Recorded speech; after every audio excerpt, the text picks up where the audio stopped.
और विश्वास तो किसी पे भी नहीं करना शेयर मार्केट में, आपको बता दूं। विश्वास ही नहीं करना आपको शेयर मार्केट में, सब कुछ कर लेना पर विश्वास शेयर मार्केट में मत करना कि 3 साल का लॉकिंग पीरियड है। और कुछ लोग कह रहे हैं कि सर ये भी डर निकल गया इसका लॉकिंग पीरियड का।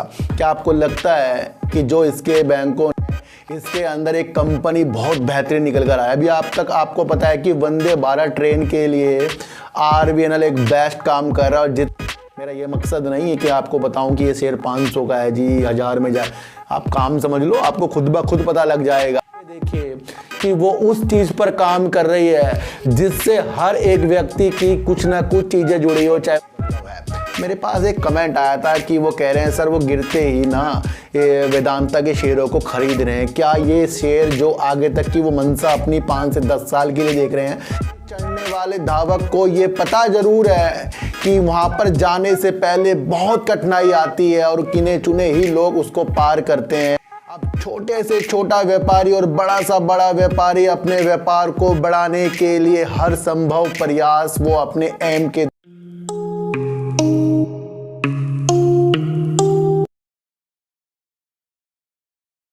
नमस्कार, मैं स्वागत करता हूं आपका अपने ही चैनल पर जिसका नाम है सार्थक बाजार से। आज बात करेंगे वेदांता, यस बैंक और बात करेंगे सर अडानी ग्रुप और बात करेंगे सर L&T की। सर इन सब की बात करने से पहले मैं आपको एक चीज़ बता दूं कि जिस तरीके से हम देखते हैं कि पहले हमें अपने लक्ष्य को तय करना पड़ता है, यानी हमारे एम क्या हैं सर। जब तक के हमारे जो बच्चे हैं उनके एम या हमें उनको क्या बनाना है, हमारे सपने जो होते हैं उसके ऊपर हम लक्षित तरीके से अगर वर्क ना करें तो कहीं ना कहीं जितने भी हमारे लक्ष्य हैं वो धुंधले हो जाएंगे। अब छोटे से छोटा व्यापारी और बड़ा सा बड़ा व्यापारी अपने व्यापार को बढ़ाने के लिए हर संभव प्रयास वो अपने एम के द्वारा करता है। यह आपको समझकर चलना पड़ेगा। बिना सपनों के, बिना साहसी कदम के, बिना कोई एक ऐसे एम के, ऐसे लक्ष्य तक हम कभी भी कामयाब नहीं होंगे कि अगर हमने इस तरीके के लक्ष्यों पर काम नहीं किया। माउंट एवरेस्ट पर भी चढ़ने वाले धावक को ये पता जरूर है कि वहां पर जाने से पहले बहुत कठिनाई आती है और गिने चुने ही लोग उसको पार करते हैं और कई लोग उसके अंदर अपनी जान भी गंवा देते हैं। माउंट एवरेस्ट यानी कि नेपाल में स्थित है। वहाँ पर चढ़ने के लिए काफ़ी सेनानी आते हैं इस चीज़ काम को करने के लिए। उनको अपना लक्ष्य पता है भाई, किसी तरीके से वहाँ पर अपना झंडे को केंद्रित करना।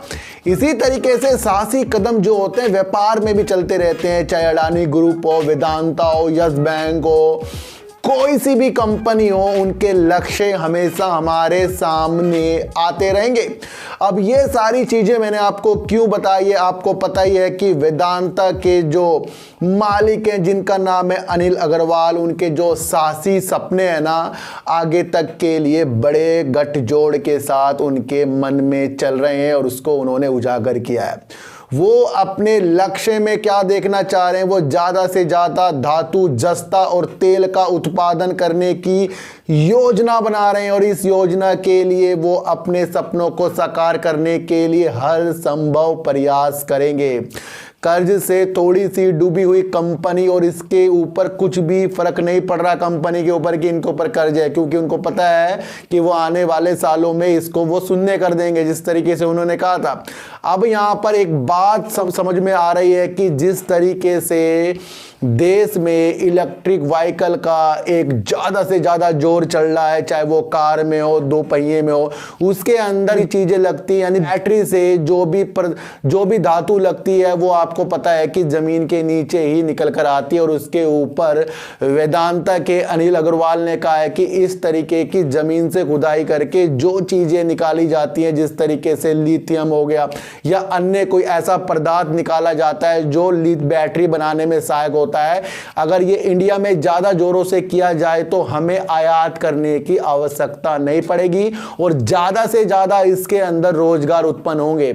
उन्हें पता है कि इस तरीके का काम जिस तरीके से धातु में वेदांता कर रही है उसके ऊपर वेदांता ज़्यादा से ज़्यादा ध्यान केंद्रित अब लिथियम आयन बैटरी के जो चीज़ें निकलती है तब उस पे ऊपर ध्यान दे रहे हैं और सरकार से भी गुजारिश कर रहे हैं। इसके बिना देश जो है अच्छी तरह प्रगति पर नहीं रहेगा, इसको यहीं पर ही अपने इंडिया में कुछ करना पड़ेगा। तो ये जो साहसी कदम हमारे अनिल अग्रवाल जी ने देखा, देखो सर कंपनी का लक्ष्य देखिए कि वो उस चीज पर काम कर रही है जिससे हर एक व्यक्ति की कुछ ना कुछ चीजें जुड़ी हो, चाहे वो गैस हो, जस्ता हो, तेल हो, ये सारी जो चीजें हैं, बैटरी हो, ये सारे इंसानों के साथ जुड़ी हैं जो कभी खत्म नहीं। और इतनी बड़ी कंपनी जब इस तरीके का वर्क करती है तो कहीं ना कहीं ये बहुत ही अच्छी चीज निकल कर आ जाती है। उन्होंने कहा है कि भारत और दक्षिण अफ्रीका की संपत्तियों से जस्ता उत्पादन करने की क्षमता को वो 3 मिलियन टन कर देंगे, यानी कि 3 गुना कर देंगे।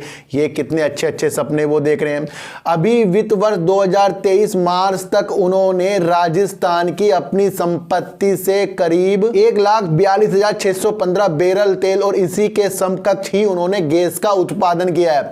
अब इस उत्पादन को वो 2 से 3 साल में करीब 3 लाख बैरल तेल और इसी के उपलक्ष्य में, यानी इतना ही वो गैस के लिए काम कर लेंगे। अब यही लक्ष्य ये 2027 के लिए रख रहे हैं जिसके अंदर ये 5 लाख बैरल तेल और समकक्ष ही गैस का ये उत्पादन कर देंगे। तो आने वाली क्षमता वेदांता की ज़्यादा बर्लव है। मेरे पास एक कमेंट आया था कि वो कह रहे हैं सर वो गिरते ही ना वेदांता के शेयरों को खरीद रहे हैं, क्या ये शेयर जो आगे तक की वो मंशा अपनी 5 से 10 साल के लिए देख रहे हैं, क्या वो सही रहेगा? देखो सर, जितने बड़े सपने और उतना बड़ा इनका काम, इसी तरीके से सेमीकंडक्टर की निर्माण की योजना के लिए भी ये तत्पर पर तैयार हैं और उसी तरीके से जस्ता तेल का उत्पादन, गैस का उत्पादन करने के लक्ष्य जो इन्होंने बताए हैं, तो लाजमी ये आने वाले दिनों के लिए हल्के हल्के रखने वाले शेयर हैं। और डिविडेंड तो देखो सर अगर मिलता ही रहता है इन शेयरों से। तो हमने आज करी है बात एम में, यानी कि आने वाले जो इनके सपने हैं, इन्होंने अपने लक्ष्य को बता दिया है और इस लक्ष्य के अनुसार अगर आपको लगता है कि ये बैटरी, लिथियम आयन बैटरी के जो खनिज तत्व है उसके लिए वर्क नहीं करेगा, गैस का उत्पादन और तेल का उत्पादन ये नहीं करेगा, तो फिर ये आपको समझना है कि इनके लक्ष्य फिर हमारे समझ में नहीं आए। मेरा ये मकसद नहीं है कि आपको बताऊं कि ये शेयर 500 का है जी, 1000 में जाए। आप काम समझ लो, आपको खुद ब खुद पता लग जाएगा। जिस तरीके से अडानी ग्रुप के ऊपर हिडनबर्ग की रिपोर्ट के ऊपर जो चीजें निकलकर उत्पन्न हुई, उसने शेयरों को अडानी के घेरा, उसके ऊपर से भी जो जांच कर रहा था कोर्ट के द्वारा कमेटी के समक्ष, इनको अपनी रिपोर्ट प्रस्तुत कल करनी थी। इससे पहले ही इसको और समय की दरकार थी। इसने सुप्रीम कोर्ट में एक याचिका डाली सेबी ने और कहा कि उनको और समय चाहिए। अब ये समय इसको क्यों चाहिए सर? आपको पता लगना चाहिए कि वैश्विक स्तर पर भी जो अडानी के काम है, वहां की कंपनी है, उसके अंदर जो अंतरराष्ट्रीय बैंकों से लेन देन हुए 10 साल में, डिटेल निकालना, उसका स्टेटमेंट निकालने में वक्त लगेगा, क्योंकि वैश्विक स्तर के अनुसार, उनके नियमों के अनुसार ही सेबी चलेगा। अब सेबी का जो साथ है ना, वैश्विक स्तर की जो नियामक है, जिस तरीके से सेबी है, बाहर भी होंगे इस तरीके से ही है ना, वो भी जो ध्यान रखते हैं भाई कुछ कंपनी घपला तो नहीं हो रहा, जिस तरीके से सेबी रखती है, तो वहाँ के जो भी नियामक हैं वो सेबी के साथ नहीं दे रही है, क्योंकि एक इस तरीके का समझौता है जिसके अंदर एक दूसरे की चीज़ें बताना कुछ संभव नहीं, ये इस तरीके का काम हो चुका है। तो यहाँ पर अब ये गुजारिश की जाएगी सेबी के द्वारा, जो बाहर के जो वैश्विक नियामक हैं कुछ ना कुछ सबूत दें जिसकी वजह से इनको अडानी जी के ऊपर कुछ अच्छी सी जो भी कुछ प्रॉब्लम आई है, नहीं आई है, उसकी जांच करने के लिए बाहर के नियमों का इनको साथ चाहिए, लेकिन वहाँ के वो साथ नहीं दे रहे। अब इसी कारण से इनको 6 महीने चाहिए जो ये खंगाल के डिटेल करके अडानी के ऊपर की रिपोर्ट बनाएंगे। अब इससे लोग सोच रहे हैं कि क्या हुआ था। देखो इससे ये हुआ है कि शेयरों में 6 महीने तक के थोड़े से गिरावट के बाद तेजी के संकेत बनेंगे। वो तो आपको पता है कि ये रिपोर्ट जो है जो सेबी कर रहा है वो 6 महीने लेट हो जाएगी। तो इससे कहीं ना कहीं कुछ चीज़ें निकल कर आ रही हैं कि अभी जो है अडानी के शेयर हैं थोड़े से तेज़ी में आ सकते हैं। और जिस तरीके से सेबी का साथ बाहर के वैश्विक नियामक नहीं दे रहे हैं, तो ये भी लाजमी देखना पड़ेगा कि अब किस तरीके से सेबी अपने सबूतों को जुटाएगा। ये इस पर आपको न्यूज़ के द्वारा पता लगता रहेगा। तो अभी थोड़ा सा आपको अडानी जी के शेयर, यानी कि देखो 6 महीने का टाइम लिया है और अभी मई चल गया है, तो 6 महीने भी, अगले साल ही सब कुछ मुझे लगता है कि 2024 में ही कुछ चीज़ें निकलकर अडानी के ऊपर आ सकती है। इस तरीके से अब ये चीज़ें बाहर हो रही हैं कि अभी सेबी जो रिपोर्ट अपनी कल प्रस्तुत करने वाला था अब ये आगे जाकर करेगा। तो ये भी आपको समझ लेना चाहिए कि अभी थोड़ी सी मोहलत और ज़्यादा सेबी को चाहिए, और इसकी वजह से अब आपको शेयरों में थोड़े से ऊपर उतार चढ़ाव की चीज़ें मिलती ही दिख जाएगी। जिस तरीके से रेलवे का बजट ज़्यादा से ज़्यादा प्रस्तुत किया गया था और रेलवे का आधुनिकीकरण नवीनीकरण करने की मंशा जो है रेल बजट के अनुसार या हमारे मोदी जी के अनुसार ये चीज़ें हो रही हैं, इसके अंदर एक कंपनी बहुत बेहतरीन निकल कर आया। अभी आप तक आपको पता है कि वंदे भारत ट्रेन के लिए RVNL एक बेस्ट काम कर रहा है, और जितनी भी रेल की परियोजना उसमें अधिकतर जो भी चीज़ें हैं ना रेलवे के लिए RVNL को ऑर्डर मिल रहा है इसके अंदर, और उसकी वजह से आपको RVNL जो है मिनी कृतन कंपनी से नवरत्न कंपनी बनता हुआ भी दिखाई दिया है। तो कहीं ना कहीं रेलवे के चीज़ों में जो काम हो रहा है वो आगे बढ़ता जाएगा। अब जो भी कंपनी रेलवे के लिए काम करेगी वो महत्वपूर्ण हो जाएगी, क्योंकि बजट ही इतना ज़्यादा इसके अंदर निकला है। जिस तरीके से नई दिल्ली रेलवे स्टेशन का नवीनीकरण करने के लिए L&T ने 8,740 करोड़ रुपए की एक बोली लगाई थी, जो सरकार की 3,000 करोड़ से भी ज़्यादा की बोली थी, यानी 3,000 करोड़ से ज़्यादा अनुमान लग गया था कि ये 8,740 करोड़ की बोली जो L&T नवीनीकरण यानी कि नई दिल्ली का नवीनीकरण करने के लिए कर रही है। ये न्यूज़ जो आई थी 9 अप्रैल को निकल कर आई थी सर, और उसी के बाद एक न्यूज़ और आई थी जो 13 अप्रैल को निकल कर आई थी कि जिस तरीके से देश जो है ना वंदे भारत ट्रेन के अलावा भी 2017 से बुलेट ट्रेन का सपना देख रहा है, जिसका पूर्ण होने का काम 2022 तक के होना था, जिसके अंदर जापान जो है साथ दे रहा है इंडिया की कंपनियों के साथ इस काम को करने के लिए। मुंबई से अहमदाबाद की दूरी अगर बुलेट ट्रेन बन जाए तो करीब 2 घंटे में पूरी हो सकती है। अब इसी को काम को ये 5 साल होने वाले, और इस काम के लिए करीब 30% काम इसका पूरा हो गया। अब मुंबई अहमदाबाद बुलेट ट्रेन के कॉरिडोर निर्माण के लिए L&T ने बोली लगा दी है। 13 अप्रैल को ये न्यूज़ निकल कर आई थी। ये जो चीज़ें अब बुलेट ट्रेन में L&T देख रहा है, और उसकी वजह से ही आपको L&T ज़्यादा से ज़्यादा आपके नज़रों में आ रहा है। L&T मुख्य तौर सर इंजीनियरिंग हो गया, टेक्नोलॉजी हो गया, प्रोडक्शन हो गया, मैन्युफैक्चरिंग हो गया, इन सेक्टरों पे काम करता है जो देश की एक बड़ी कंपनियों में नाम शुमार होता है।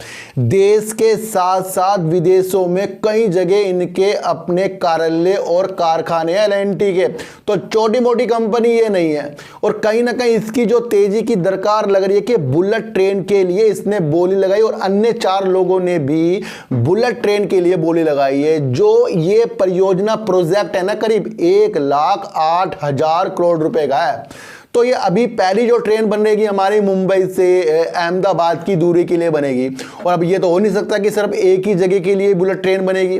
जिस तरीके से वंदे भारत ट्रेन अब फैलती जा रही है, फिर बाद में आपको बुलेट ट्रेन भी फैलती जाएगी। तो इस तरीके से देश का जो सपना bullet train Vande Bharat train में, जिस तरीके से एक तरफ तो RVNL और अधिकतर कंपनियों ने संभाला है, दूसरी तरफ L&T इसका एक निर्माण का कॉरिडोर बना रहा है, जिसके अंदर हमें L&T की एक विशेषता ही तौर पर देख लेनी चाहिए। और इससे पहले मैंने आपको बताया नई दिल्ली के लिए भी इसने काम किया है। तो बेहतरीन काम जो है हमारी देश की कंपनी L&T करती जा रही है, और अब ये बुलेट ट्रेन के ऊपर अपनी एक बोली लगा रही है। अब ये देखना है कि किस तरीके से किसको वो बोली मिलती है, लेकिन इसकी परियोजना जो है ना 1,08,000 करोड़ की है। तो यहाँ से एक मंशा जाग जाती है कि आने वाले दिनों में L&T जिस तरीके से अभी इतने ऊपर मिल रहा है भाई, और तेजी के संकेत ही दिखा रहा है, हो सकता है आगे जाकर और तेजी के संकेत दिखाए, लेकिन मंशा दूर की हमें समझकर चलनी चाहिए सर। तो एक बेस्ट न्यूज़ निकलकर L&T के लिए आ रही है। बात करेंगे सर यस बैंक की। सबसे पहले मैं आपसे एक बात पूछूंगा कि जो 3 साल का लॉकिंग पीरियड है, और कुछ लोग कह रहे हैं कि सर ये भी डर निकल गया इसका लॉकिंग पीरियड का, क्या आपको लगता है कि जो इसके बैंकों ने इस बैंक को संभाला है, क्या वो इसके अंदर से अब नहीं निकलेंगे जिस तरीके से लॉकिंग पीरियड खत्म हो गया है? ये आपके अंदर की भावना क्या कह रही है, अभी आपको समझना है कि जिस दिन ये लॉकिंग पीरियड ख़त्म हुआ उसके बाद से अब तक के वो नहीं निकले हैं जो इसके अंदर से निकलने। एक सवाल पूछ रहा हूँ मैं आपसे, और अगर आपको लगता है कि वो नहीं निकलेंगे, आपका डर खत्म हो गया, तो आप बिल्कुल गलत सोच रहे हो। ये हम बिल्कुल गलत सोच रहे हैं कि लॉकिंग पीरियड खत्म होने के बाद अभी तक तो बैंक निकले नहीं इसके अंदर से, जिन्होंने 10 रुपये करीब के लिए स्टेक लिया हुआ है, तो हो सकता है वो आगे भी ना निकले। ये मंशा जो है बिल्कुल गलत हमारे दिमाग में आ रही है। वो आगे बिल्कुल कभी ना कभी तो निकलेंगे सर, ये तो आपको समझना। और जिस दिन निकलेंगे क्या होगा, वहाँ गिरावट होगी। तो डर तो इसके अंदर बना हुआ है। 81 बॉन्ड का मसला है वो भी बना हुआ है। जेसी फ्लेवर डील जो सरबस भी एक चीज़ थी, ये भी मसला बना हुआ है। तो कहीं ना कहीं इसके ऊपर काफ़ी चीज़ें चिपकी पड़ी है। लेकिन एक चीज़ देखने को मिली है कि जो भारी निवेशक हैं उन्होंने अपनी होल्डिंग को यस बैंक में बढ़ा लिया। वैसे उन्होंने IDFC first bank, axis bank में भी अपनी होल्डिंग को बढ़ाया, लेकिन हम यस बैंक की बात कर रहे हैं कि जो भारी निवेशक, विदेशी निवेशक हैं, उनको यस बैंक में ये क्या दिख गया कि इसको जब बैंकों ने संभाला है वो इसके अंदर से निकल सकते हैं। 81 की बॉन्ड की जो भी चीज़ें इसके अंदर जुड़ रही है वो भी इसके अंदर से निगेटिव पॉजिटिव संकेत डालेगी। जेसी फ्लावर की जो डील कोर्ट में है वो भी, उसके बावजूद भी इसके अंदर अपनी होल्डिंग जो बढ़ाकर बैठ गए एफआईज। पिछले मार्च 2022 में एफआईज की जो होल्डिंग थी ना 10.97% थी, और अब मार्च 2023 में एफआईज की जो होल्डिंग 23.10% की होगी। इतना ज़्यादा क्या चीज़ यस बैंक में दिख गया है। देखो सर, यहाँ पर क्या चीज़ हुई, मार्च के बाद एकदम दुगनी सी जो भी चीज़ें एफआईज ने की है वो अपनी होल्डिंग को बढ़ा लिया। अब इसका मतलब ये नहीं कि होल्डिंग को कभी घटा नहीं सकते, होल्डिंग तो घटती बढ़ती रहती है ना। लेकिन यहाँ से एक चीज़ ये लग रही है कि जब एफआईज ने अपनी होल्डिंग को इतना किया है तो वो इंतजार तो कर रहे होंगे कि ये शेयर कब तक के ऊपर जाएगा। उस चीज़ का इंतजार एफआईज को जरूर होगा। क्यों होता है ये दिमाग में हमारे कि एफआईज ने इतनी बिकवाली कर दी, एफआईज ने यहाँ से बेचकर, एफआईज बेचने के लिए बने और एफआईज खरीदने के लिए बने। ये तो आपको समझना पड़ेगा कि एफआईज जो हैं अपनी होल्डिंग को बढ़ा रहे हैं तो वो कहीं ना कहीं एक मौका देख रहे हैं। अगर वो मौका की तलाश अभी देख रहे हैं कि भाई, तो फिर अपनी होल्डिंग अभी ना बढ़ाते। वो मौके की तलाश मुझे लगता है थोड़ी दूर के लिए दिख रहे हैं। और जो बड़े बड़े एक्सपर्ट हो रहे हैं उनको अभी भी लगता है कि ये शेयर भाई 13 से तक भी आ सकता है। ये भी आपको दोनों तरफ देखना पड़ेगा। या तो आप एफआईज में विश्वास करो जी भाई इन्होंने अपनी होल्डिंग बढ़ा रही, और विश्वास तो किसी पे भी नहीं करना शेयर मार्केट में। आपको बता दूं, विश्वास ही नहीं करना आपको शेयर मार्केट में। सब कुछ कर लेना, पर विश्वास शेयर मार्केट में मत करना है कि कोई होल्डिंग लेकर बैठा है तो वो अपनी होल्डिंग को घटाएगा नहीं। प्रमोटर तक अपनी होल्डिंग को प्लेज कर देते हैं सर, प्रमोटर तक अपनी होल्डिंग को प्लेज कर देते हैं, कम कर देते हैं। तो फिर एफआईज पर हम विश्वास ही क्यों करेंगे। हाँ, ये न्यूज के द्वारा निकल कर आया है कि उन्होंने यस बैंक पे अपनी प्रतिक्रिया पॉजिटिव रखी है, तो इसका मतलब कहीं ना कहीं आगे जाकर तेजी के संकेत बनेंगे। और मेरा सारा मकसद ये है कि आपको डीपली समझाऊं। अगर आप डीपली समझने की इच्छा रखते हैं तो मेरे चैनल आपके लिए बहुत बेस्ट है। और अगर आप टारगेट की क्षमता को जानने के लिए सोचते हैं कि मैं टारगेट आपको बताऊंगा, तो आप गलत आ रहे हो सर। देखो, टारगेट मैं आपको बता सकता हूं, लेकिन इस तरीके से नहीं बता सकता कि वो सबको पता लग जाए। सबको पता लगने वाली चीज़ें ही गलत हो जाती हैं। तो कुछ चीज़ें किसी को पता लगनी चाहिए, और किसी को मेरी वीडियो समझ में ही नहीं आती। अब मुझे समझ में नहीं आता कि उनको समझना क्या है, उनको वीडियो देखनी किस तरीके से है। तो काम रखिए, सच देखिए, सच के साथ चलिए। कोई अपनी होल्डिंग को बढ़ा रहा है, कभी ना कभी निकलेगा। डर जो है हमेशा शेयर मार्केट में, कोई कहता है ना कि डर नहीं है शेयर मार्केट में, हमेशा बना के रखो डर हमेशा शेयर मार्केट में बना के रखना पड़ेगा। बिना डर के आप प्रॉफिट बुक नहीं कर सकते, बिना डर के आप एग्जिट नहीं कर सकते। तो डर का तो माहौल बनेगा, और डर से आपको जीतना है कि कहाँ आपको अपना फायदा और कहाँ आपको अपना नुकसान दिख रहा है। ये सारी चीज़ें आपको देखकर चलनी पड़ेगी। ने फिर से 6 महीने की जो मोहलत सुप्रीम कोर्ट में याचिका के लिए मांगे, इसके अंदर अडानी के शेयरों में थोड़ी की तेजी के संकेत आपको देखने को मिल सकते हैं। जिस तरीके से बुलेट ट्रेन और नई दिल्ली को नवीनीकरण के लिए काम L&T कर रहा है, तो बेस्ट शेयर ये है। और आने वाले सपने जिस तरीके से एम और लक्ष्य हमारे अनिल अग्रवाल जी के, वो आपको बता रहा है कि जितनी भी चीज़ें ये देख रहे हैं, चाहे वो लिथियम आयन बैटरी में देख रहे हो, सेमीकंडक्टर में देख रहे हो, तेल में देख रहे हो, जस्ते में देख रहे हो, एल्युमिनियम में देख रहे हो, सारी बेचते उन्होंने अपने लक्ष्य को भी बता दिया कि 2 से 3 साल में 3 लाख और उसके बाद 2027 में वो 5 लाख बैरल तेल और इसी के समकक्ष वो गैस का उत्पादन कर लेंगे। तो सारी रणनीति को अपने द्वारा बनाइए, अपने द्वारा शेयर मार्केट में काम करिए, किसी के भी झांसे में, किसी के भी लालच में बिल्कुल भी नहीं आना है और हर तथ्य, हर न्यूज को अपने दिल से सोचना है और सोच कर ही अपने द्वारा डिसीजन लेने हैं। तो चींटी को हटा दीजिए, गाय को रोटी दीजिए और अपने बच्चों को ज्यादा से ज्यादा प्यार कीजिए और बच्चे ही आपकी मासूमियत से किस्मत पलटेंगे।